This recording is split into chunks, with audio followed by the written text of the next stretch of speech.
கர்த்தருடைய பரிசுத்த நாமத்திற்கு மகிமை உண்டாவதாக.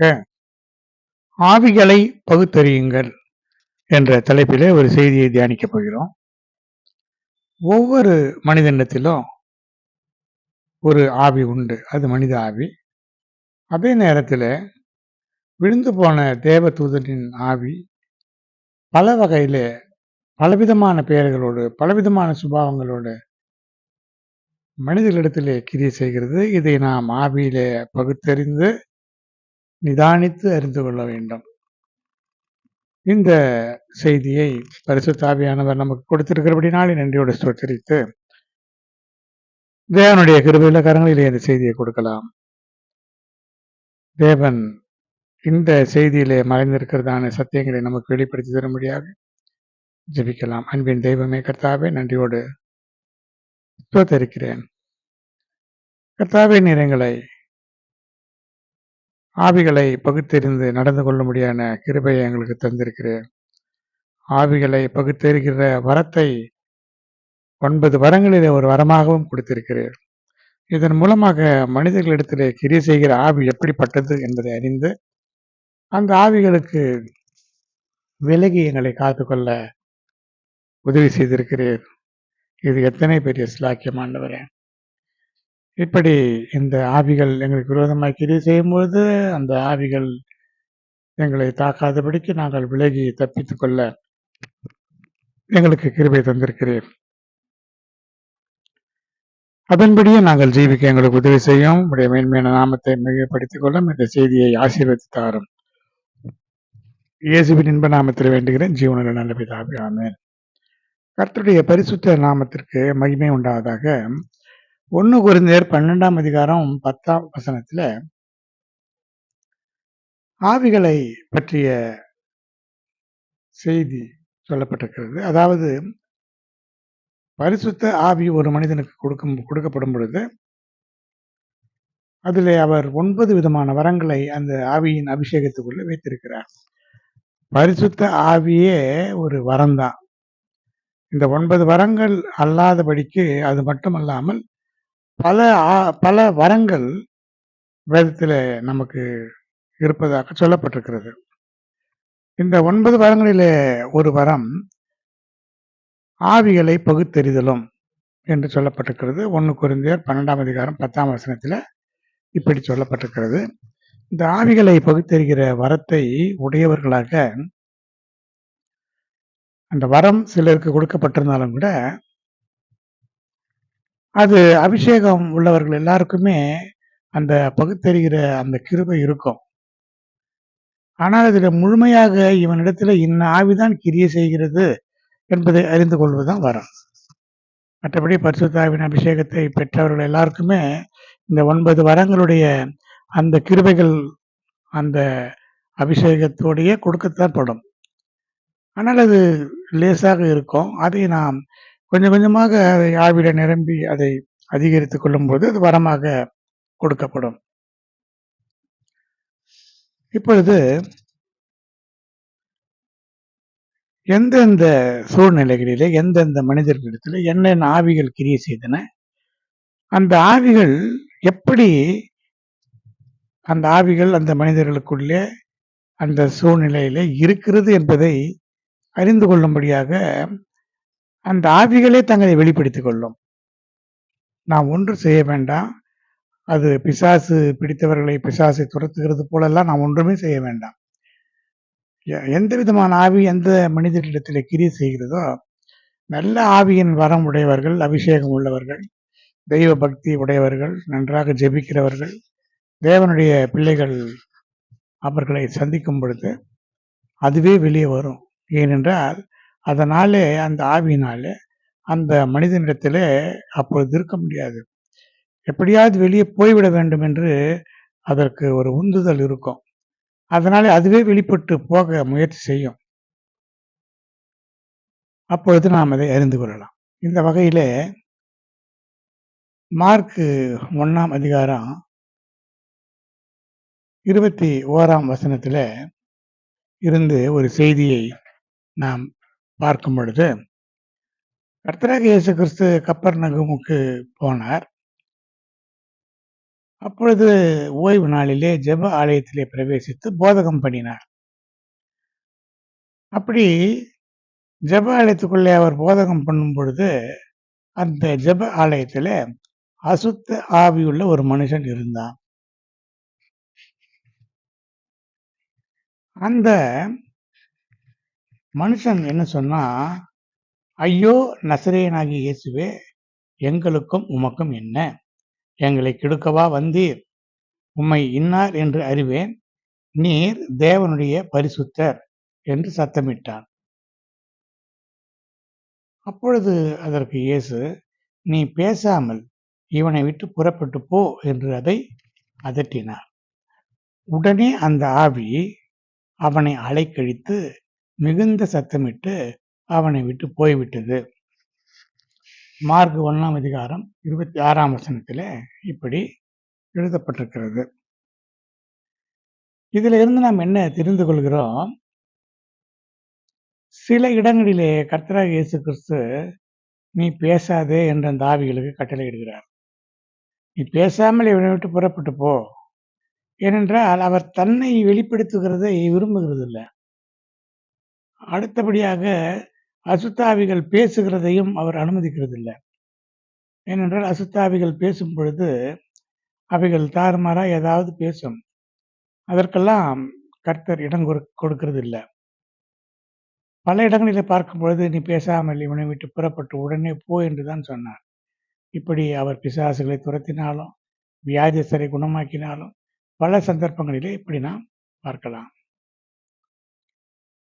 இப்படி பிசாசுகள் கர்த்தராகிய இயேசு கிறிஸ்து அந்த வழியாக போகும் பொழுது அவர் அதை பார்த்து நீ போ என்றெல்லாம் சொல்லாமல் அவர் தன்னுடைய வேலைக்காக அவர் போய் கொண்டிருக்கும் பொழுது அவருடைய பிரசன்னத்தினாலே, அவருடைய வல்லமையினாலே, அவருடைய அபிஷேகத்தினாலே இவைகள் அவரை அறிந்து கொண்டு அதற்கு மேல் அந்த குறிப்பிட்ட மனிதர்கள் மேலே இருக்க முடியாதபடிக்கு அவைகளாகவே வெளியே ஓடி வருகிறதை நாம் வேதத்திலிருந்து அறிந்து கொள்கிறோம். கர்த்தருடைய பரிசுத்த நாமத்திற்கு மகிமை உண்டாவதாக. அது போலவே கர்த்தராகிய இயேசு கிறிஸ்து கலிலேயாவுக்கு எதிரான கதரேனருடைய நாட்டில் வந்தபொழுது அவர் கரையிலிருந்து இறங்கின பொழுது நெடுநாளாய் பிசாசுகள் பிடித்த ஒருவன் அவருக்கு எதிராக வந்தான். அவருக்கு முன்பாக விழுந்து கூக்குரலிட்டு, இயேசுவே, உன்னதமான தேவனுடைய குமாரனே, எனக்கும் உமக்கும் என்ன? என்னை வேதனைப்படுத்தாதபடிக்கு உம்மை வேண்டிக் கொள்கிறேன் என்று மகா சத்தத்தோட சொன்னான். அப்படி அநேக பிசாசுகள் அவனுக்குள்ளே இருந்ததினாலே லேகியோன் என்று அவன் தன் பெயரை சொன்னான். அப்பொழுது பாதாளத்துக்கு போக கட்டளையிடாதபடிக்கு அந்த பன்றிக் கூட்டத்திலே போகும்படி உத்தரவு கொடுக்க வேண்டும் என்று கேட்டுக்கொண்டான். அப்படியே அந்த பன்றிக் கூட்டத்துக்குள்ளே போக அனுமதித்தார். அந்த பன்றிக் கூட்டங்கள் அப்படியே கடலிலே பாய்ந்து மாண்டு போயின. அவன் புத்தி தெளிந்தவனாய் உட்கார்ந்திருந்தான் என்று பார்க்கிறோம். இப்படி அவர்களாகவே ஓடி வருகிறார்கள். அந்த ஆவிகள் தாங்களுக்குள்ளே ஒரு மனிதனுக்குள்ளே அந்த ஆவிகளாலே வாசம் பண்ண முடியாதபடிக்கு அவைகளாகவே வெளியே ஓடி வருகிறது. இதுதான் இந்த ஆவிகளுடைய பண்பாக இருக்கிறது. அடுத்து அப்போஸ்தலர் 16ஆம் அதிகாரம் 16ஆம் வசனத்திலிருந்து, நாங்கள் ஜெபம் பண்ணுகிற இடத்திற்கு போகையிலே குறி சொல்ல ஏவுகிற ஆவியை கொண்டிருந்து குறி சொல்லுகிறதுனால் தன் எஜமான்களுக்கு மிகுந்த ஆதாயத்தை உண்டாக்கின ஒரு பெண் எங்களுக்கு எதிர்பட்டாள். அப்போஸ்தலர் 16ஆம் அதிகாரம் 16ஆம் வசனம் சொல்லுகிறது. அப்படி குறி சொல்ல ஏவுகிற ஆவி அவரிடத்துல குடிக்கொண்டிருந்தது. அது ஒரு அசுத்த ஆவி. அந்த அசுத்தாவி என்ன சொன்னது, பவுலும் மற்றவர்களும் போகும் பொழுது தொடர்ந்து வந்து இந்த மனுஷர் உன்னதமான தேவனுடைய ஊழியக்காரர், ரட்சிப்பின் வழியை நமக்கு அறிவிக்கிறவர்கள் என்று சத்தமிட்டுக் கொண்டிருந்தார். அநேக நாள் இப்படி செய்ததினாலே ஒரு நாள் பவுல் சினங்கொண்டு அந்த ஸ்திரீயை பார்த்து, நீ இவளை விட்டு புறப்பட்டு போகும்படி இயேசு கிறிஸ்துவின் நாமத்தினாலே உனக்கு கட்டளையிடுகிறேன் என்று அந்த ஆவியுடனே சொன்னான். அந்நேரமே அது புறப்பட்டு போயிற்று என்று அப்போஸ்தலர் 16ஆம் அதிகாரம் 18ஆம் வசனத்துல சொல்லப்பட்டிருக்கிறது. இப்படி அந்த ஆவிகளாலே அந்த மனிதர்களோடு கூட வாசம் பண்ண முடியாது. அப்பொழுதுதான் பவுல் அறிந்து கொண்டார், இவளிடத்துல இந்த ஆவி இருக்கிறது என்று அறிந்து கொண்டுதான் நீ புறப்பட்டு போ என்று சொன்னான். ஏனென்றால் அது ஒரு அசுத்த ஆவி, ஒரு பெண்ணை அலைக்கழித்துக் கொண்டிருக்கிறது. அந்த பெண் குறி சொல்லுகிறதுனாலே அவளை வைத்து பணம் சம்பாதிக்கிற ஒரு கூட்டத்தார் அவளை பயன்படுத்திக் கொண்டிருக்கிறார்கள். எனவே அவளை விடுவிக்க வேண்டும், அந்த ஆவியை துரத்த வேண்டும் என்ற நல்லெண்ணத்தில் தான் பவுல் அதை செய்தார். ஆனால் அதற்கு பிரதிபலனாக அவரை சிறைச்சாலையில அடைத்தார் என்பதையெல்லாம் நாம் வேதத்துல இருந்து அறிந்து கொள்கிறோம். இப்படி இந்த ஆவிகளை பகுத்தறிகிற அந்த நிலைமை இருந்ததுனாலதான் அதை அவர்களால செய்ய முடிந்தது. அடுத்து எஸ்தர் ராஜாத்தி அவருடைய காலத்துல ஒரு பிரபு இருந்தான். அவன் பேர் ஆமான். அவன் ஆகாகியன் என்று அழைக்கப்படுகிறான். இவன் ஆகாகியன் என்று ஏன் அழைக்கப்பட்டான் என்பதை நாம் இந்த செய்தியினுடைய இறுதியில பார்க்கலாம். முதலிலே இவன் என்ன செய்தான் என்றால், இந்த ராஜா என்ன செய்தான், ஆகான் பிரபுவை உயர்த்தினான். எல்லாரும் ராஜாவின் ஊழியக்காரர்கள் அவனை வணங்கி வந்தார்கள். இருக்கிற பிரபுக்களுக்குள்ளே ராஜா இந்த ஆமான் பிரபுவை மிகவும் உயரத்திலே வைத்தான், மேன்மையாக உயர்த்தினான். ஆனால் எஸ்தருடைய வளர்ப்பு தகப்பனாகிய மொர்தெகாய் அவனை வணங்கவில்லை. அதற்கு காரணம் கேட்கும் பொழுது நான் யூதன் என்று சொன்னதினாலே ஆமான் கடுங்கோபம் கொண்டு தேசமெங்கும் இருக்கிற சகல யூதர்களையும் சங்கரிக்க வகை தேடினார். யூதர்கள் என்று சொன்னால் இஸ்ரவேலர்கள். இஸ்ரவேலர்களை இவன் அழிக்க ஏன் நினைத்தான் என்று பார்க்கும் பொழுது, இவன் ராஜாவோடு கூட பேசி, இவர்கள் வினோதமான பழக்க வழக்கங்கள் உடைய ஜனங்களாக இருக்கிறார்கள், அதனால் இவர்களை எல்லாம் அழிக்க வேண்டும் என்று சொல்லி அவர்களை அழிக்கும்படியாக ராஜாவினுடைய முத்திரை மோதிரத்தை பயன்படுத்தி அதிலே உலகமெங்கும் சிதறி இருக்கிறதான யூதர்களையும் அந்த ஸ்திரீகளையும் குழந்தைகளையும் எல்லாரையுமே கொண்டு போட வேண்டும் என்று சொல்லி கட்டளைகளை கொடுத்து அனுப்பினார்கள். அப்பொழுது இதை மொர்தெகாய் கேள்விப்பட்டு அவன் வஸ்திரத்தை கிழித்து கொண்டு ரட்டுடுத்தி சாம்பல் போட்டு வைத்து துக்கத்துடனே உபவாசித்து ரட்டுடுத்தி சாம்பலிலே கிடந்தான். எல்லா யூதர்களுமே அப்படி இருந்தார்கள். இந்த செய்தி போன நாடுகளில் இருந்த யூதர்களும் அப்படி இருந்தார்கள். அப்பொழுதுதான் எஸ்தர் ராஜாத்தி ராஜாவிடத்துல இதை பற்றிய செய்தியை சொல்லி அந்த உண்மையை சொன்னதுனாலே இவன் ஆகாகியனாகிய இந்த ஆமான் துஷ்டன் என்று சொல்லி இதற்குரிய காரணங்களை சொல்லும் பொழுது ராஜாவும் புரிந்து கொண்டு அந்த துஷ்டனாகிய ஆமானை தண்டித்தான். அவனுடைய குடும்பத்தாரை தண்டித்தார்கள். உலகமெங்கும் இருக்கிறதான அந்த யூதரானவர்கள் தங்கள் பகைவர்களையே மேற்கொள்ளும்படியாக காரியம் மாறுதலாக முடிந்தது. ஏனென்றால் எல்லாரையுமே கொன்று போட வேண்டும் என்று, யூதர்களெல்லாம் கொன்று போட வேண்டும் என்று கட்டளை பிறந்தது. அந்த கட்டளையை மாற்றி யூதர்களை தப்புவித்து யூதர்கள் தங்களுக்கு எதிராக கிரியை செய்கிறவர்கள் அழிக்கலாம் என்று சொல்லி அழித்து போட்டார்கள். அப்படி அந்த சூசான் நகரத்தில் இருக்கிற அரண்மனையிலும் சரி, உலகமெங்கும் சிதறி இருக்கிறதான யூதருடைய நாடுகளிலும் சரி, அவர்களெல்லாம் அழித்து போட்டார்கள். இது நமக்கு தெரிந்த செய்திதான். ஆனால் இந்த ஆகாகியனாகிய இந்த ஆமான் எதற்காக யூதர்களுக்கு விரோதமாக கிரியை செய்ய வேண்டும்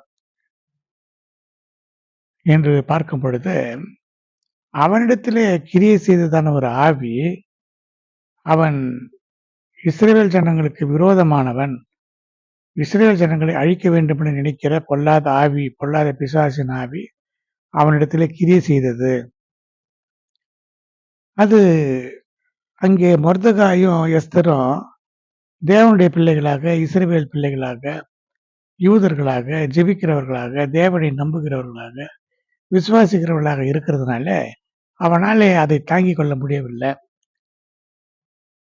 இவன் ஒரு அசுத்தாவி பிடித்த ஒரு மனிதனாக இருந்ததுனால, பெருமை மேட்டிமை நிறைந்தவனாக இருந்ததுனால, தேவனை தவிர மற்றவர்களை, மனிதர்களை தேவையில்லாமல் அவர்களை வணங்கக்கூடாது என்ற கொள்கையுடைய அந்த யூதன் இவனை வணங்கவில்லை. அதனால பெருமையும் மேட்டுமையும் உடைய இந்த ஆவி இவனை மாத்திரமல்ல எல்லா யூதர்களையுமே அழித்து போட வேண்டும் என்று நினைத்தது. இதற்கு காரணம் என்னவென்று சொன்னால், இஸ்ரவேல் ஜனங்களுக்கு விரோதமாக ஆரம்பத்திலிருந்து கிரியை செய்து கொண்டிருந்ததான ஆவி இவனிடத்திலே இருந்தது. ஏனென்றால் அந்த இஸ்ரவேலுக்கு விரோதமாக கிரியை செய்த ஆவி, அந்த ஆவியின் பின்தொடர்ந்து அதனுடைய அந்த கூட்டத்திலே, அந்த வம்சத்திலே வந்தவன் தான் இவன். அதில் எல்லாரும் அழிக்கப்பட்டு போனாலும் அதில் தப்பி பிழைத்தவர்கள் ஒரு சிலர் இங்கே வந்து சூசான் அரண்மனையிலே தங்கியிருந்தார்கள். அப்படி தங்கியிருந்தவர்களுக்கு ஒரு அதிகாரியாக, பிரபுவாக இருந்தவன் தான் இந்த ஆமான். இவனை ஆகாகியன் என்று ஏன் சொல்லுகிறார்கள் என்று பார்த்தா, அமலேக்கின் ராஜாவாகி ஆகாகை என்னிடத்தில் கொண்டு வாருங்கள் என்று 1 சாமுவேல் 15ஆம் அதிகாரம் 32ஆம் வசனம் கூறுகிறது. சாமுவேல் சொல்லுகிறான், அமலேக்கின் ராஜாவாகி ஆகாகை என்னிடத்தில் கொண்டு வாருங்கள். அப்படியானால் இவனும் ஆகாகியன் என்று சொல்லப்படுகிறது. அமலேக்கின் ராஜாவாகிய ஆகாகின் பரம்பரையிலே வந்த ஒரு பிரபு இவன். ராஜாவை அமலேக்கியருடைய ராஜாவை ஆகாக் என்று அழைக்கிறார்கள். இந்த ஆகாகை சாமுவேல் கொன்று போடுகிறான். 1 சாமுவேல் 15ஆம் அதிகாரம் 33ஆம் வசனத்திலே சாமுவேல் சொல்லுகிறார், உன் பட்டயம் ஸ்திரீகளை பிள்ளை அற்றவர்களாக்கினது போல ஸ்திரீகளுக்குள்ளே உன் தாயும் பிள்ளை அற்றவளாவாள் என்று சொல்லி சாமுவேல் கர்த்தருக்கு முன்பாக ஆகாகை துண்டித்து போட்டான். இது ஏன் அப்படி நடந்தது என்று சொன்னால், அமலேக்கு என்கிற ஒருவன் இருந்தான். இந்த அமலேக்கு என்பவன் யார் என்று சொன்னால், இஸ்ரவேல் என்று சொல்லக்கூடிய யாக்கோபுக்கு ஒரு சகோதரன் இருந்தான். அவன் ஏசா. இந்த ஏசாவினுடைய பரம்பரையிலே வந்தவன் தான் அமலேக்கு. இந்த அமலேக்கு என்பவன் தேவனுக்கும் தேவனுடைய சிங்காசனத்துக்கும் இஸ்ரவேல் ஜனங்களுக்கும் விரோதமாக கிரியை செய்த பொல்லாத மனிதனாக இருந்தான். ஏனென்றால் பிசாசு அவனிடத்தில் இருந்து இஸ்ரவேல் ஜனங்களுக்கு விரோதமாக, தேவனுக்கு விரோதமாக, தேவனுடைய சிங்காசனத்துக்கு விரோதமாக கிரியை செய்தது. அதனாலே கர்த்தர் என்ன சொன்னார், இஸ்ரவேலர் எகிப்திலே இருந்து வந்த பொழுது அமலேக்கு அவர்களுக்கு வழிமறித்த செய்கையை மனதிலே வைத்திருக்கிறேன். இஸ்ரவேல் ஜனங்க எகிப்தின் அடிமைத்தனத்திலிருந்து புறப்பட்டு அங்கே இருந்து வனாந்தரத்தின் வழியாக யோர்தானை கடந்து இப்பொழுது எருசலேம் என்று அழைக்கக்கூடிய அந்த கானான் தேசத்துக்குள்ளே போக வேண்டும். அவர்கள் பாட்டுக்கு போகும் பொழுது இந்த அமலேக்கு வேண்டுமென்றே வந்து வழிமறித்தான். ஏன் வழிமறித்தான்? அமலேக்கு யார்? ஏசாவினுடைய பேரன். இஸ்ரவேலர் யார்? யாக்கோபுடைய பிள்ளைகள். ஒரே தாயின் வயிற்றிலே பிறந்த இரட்டை பிள்ளைகள் தான். ஏசாவும் யாக்கோபும் ஒரே தாயின் வயிற்றிலே ஒரே பிரசவத்திலே பிறந்த இரட்டை பிள்ளைகள் தான். ஆனால் முகாந்திரம் இல்லாமல், தேவையில்லாமல் வந்து அவர்களை எதிர்த்தான். அப்பொழுது இஸ்ரவேல் ஜனங்களுக்கு குடிக்க தண்ணீர் இல்லாமல் கஷ்டப்பட்டு கொண்டிருந்தார்கள். அப்படிப்பட்ட அந்த நிலையிலே இவன் வழிமறித்ததை இஸ்ரவேல் ஜனங்களே மறந்து விட்டார்கள். ஆனால் கர்த்தர் அதை மனதிலே வைத்திருந்தார்.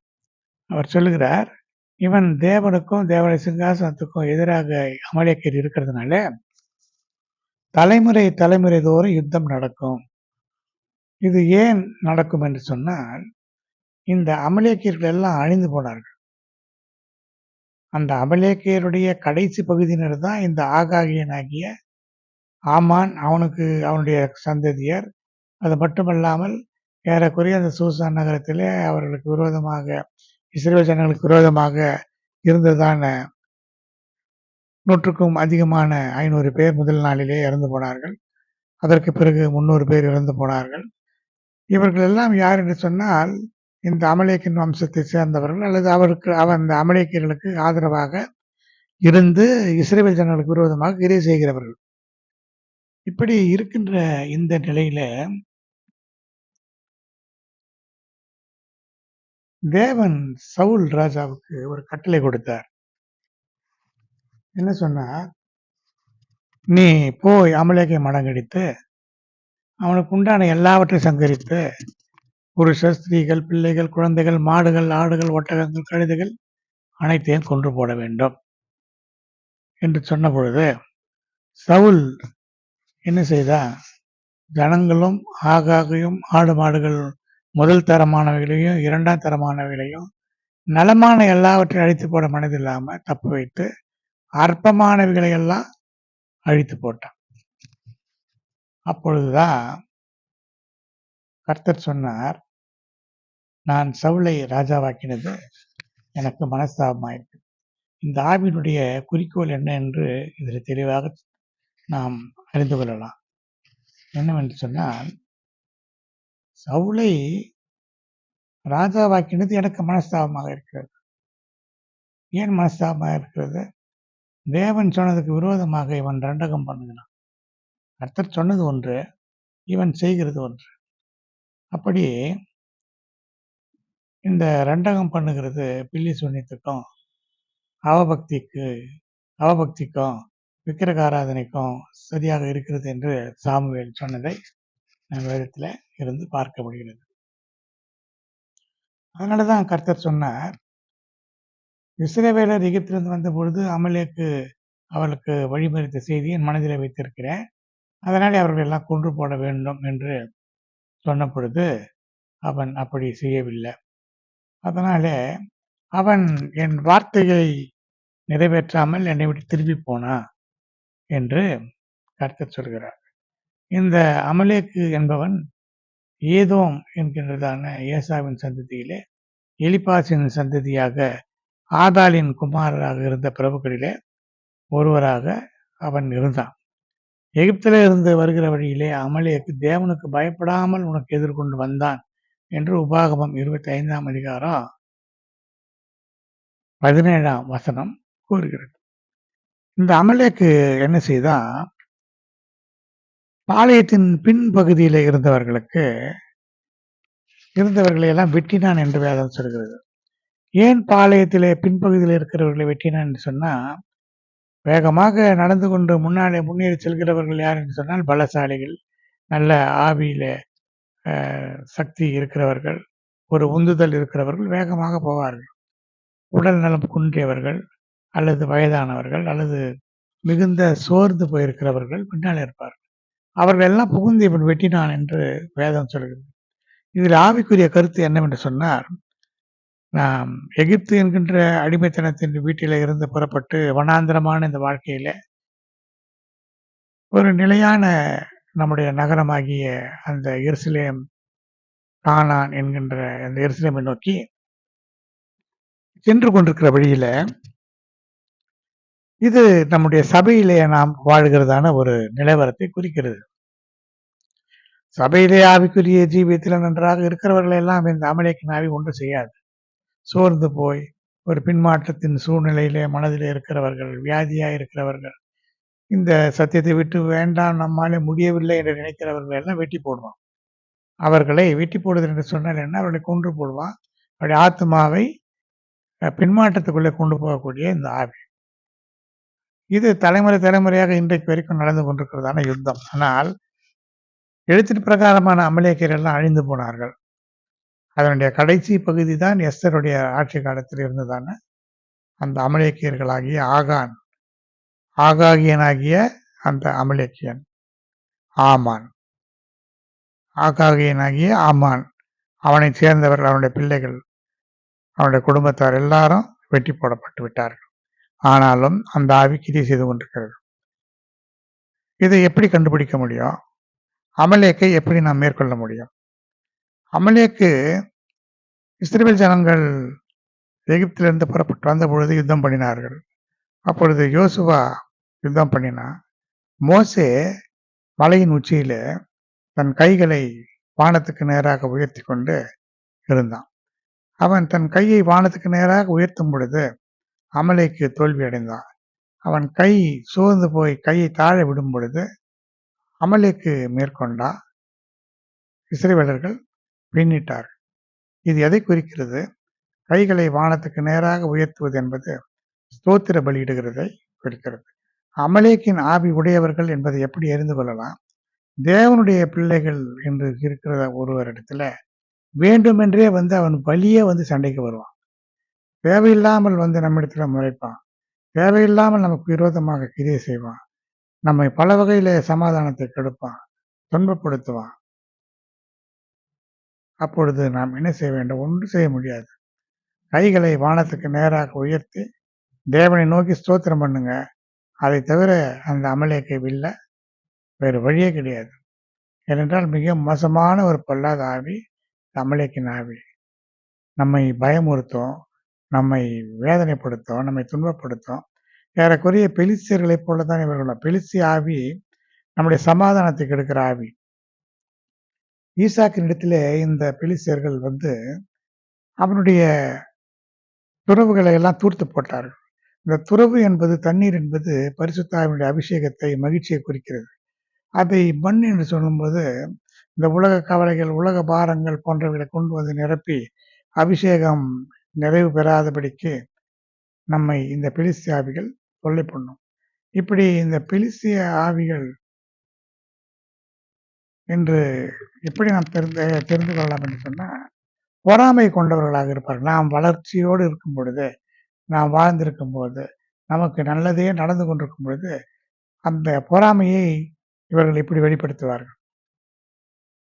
இந்த பெலிஸ்தியருடைய ராஜாவாகிய அந்த ராஜா என்ன செய்தா, ஈசாக்கினிடத்திலே நீ எங்களை விட்டு போய்விடு, நீ எங்களை காட்டிலும் பலத்தவனானாய் என்று சொன்னான். ஏனென்றால் ஈசாக்கை தேவன் ஆசீர்வதித்தார், 100 மடங்கு பலன் கொடுத்தது. அப்பொழுது அவன் சகல ஆடுகள், மாடுகள் போன்றவைகள் எல்லாம் அதிகமாக அவன் வைத்திருந்ததுனால அவனாலே அதை தாங்க முடியவில்லை. அதை அவனால ஜீரணித்துக் கொள்ள முடியவில்லை. அதனாலே அவர்களை துரத்தும்படியாக செய்தான். ஈசாக்கினுடைய துறவுகள் எல்லாம் தூர்த்தப்பட்டான். இந்த ஆவிகளை நாம் எப்படி இனம் கள்ள முடியும், இனம் காண முடியும்?